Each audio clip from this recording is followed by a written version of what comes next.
భద్రాద్రి కొత్తగూడెం జిల్లా జూలూరుపాడు మండల పరిధిలోని వ్యవసాయ పొలాల్లో ఉన్న ట్రాన్స్ఫార్మర్లలోని రాగి వైరును దొంగలు అపహరిస్తున్నారు. ఇప్పటి వరకు మండలంలో 11 ట్రాన్స్ఫార్మర్లను టార్గెట్ చేసి కాపర్ వైర్ను దొంగిలించారని అసిస్టెంట్ ఇంజనీర్ సతీష్ పేర్కొన్నారు. మోటారు ఆన్ చేస్తే ఆన్ కాకపోవడంతో విద్యుత్ సిబ్బంది అసలు విషయాన్ని కనిపెట్టారని ఏఈ తెలిపారు. బాధిత రైతులంతా విద్యుత్ అధికారులను ఆశ్రయిస్తుంటే తలలు పట్టుకున్నారు. అటు రైతులకు ఇటు విద్యుత్ సంస్థలకు నష్టం కలిగిస్తున్న దొంగలకు చెక్ పెట్టాల్సిన అవసరం ఎంతైనా ఉంది.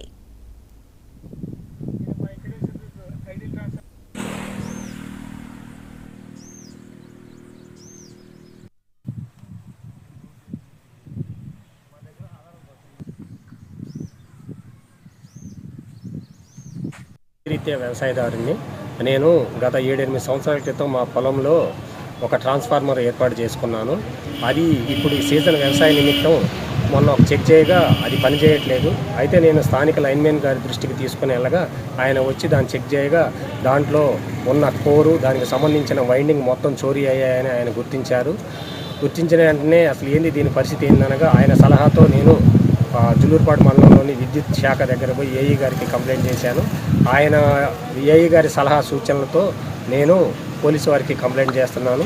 ఇదే విధంగా నాకు తెలిసిన సమాచారం ప్రకారం నేను కంప్లైంట్ చేయడానికి వస్తే ఇదే విధంగా ఇది 10వ కేసు అని తెలిసింది. కాబట్టి కొంచెం ఈ సమస్యకు పరిష్కారం చూపించగలని, అలాగే మా పంటలు రక్షించండి అని కోరుతూ మీకు విన్నవించుకుంటున్నాను. గత 2 నెలల పరిధిలో జూలూరుపాడు మండలంలోని పంట పొలాల్లో సుమారు 10 నియంత్రికలు చోరీకి గురి కావడం జరిగింది. ఈ చోరీకి గురి అయిన విషయం కూడా మాకు రైతుల ద్వారా తెలిసింది. ఈ చోరీకి గురి అయిన నియంత్రికల విలువ సుమారు 6 నుంచి 7 లక్షల వరకు ఉంటుంది. చోరీకి గురి అయిన విషయాన్ని మేము స్థానిక పోలీస్ స్టేషన్లో ఫిర్యాదు చేసి అదేవిధంగా మా పై అధికారులకు కూడా విన్నవించాము. ప్లస్ ఈ చోరీకి గురి అయిన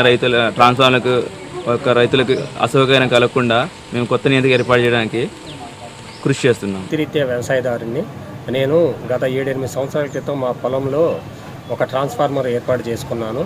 అది ఇప్పుడు దేవరపల్లి మండలం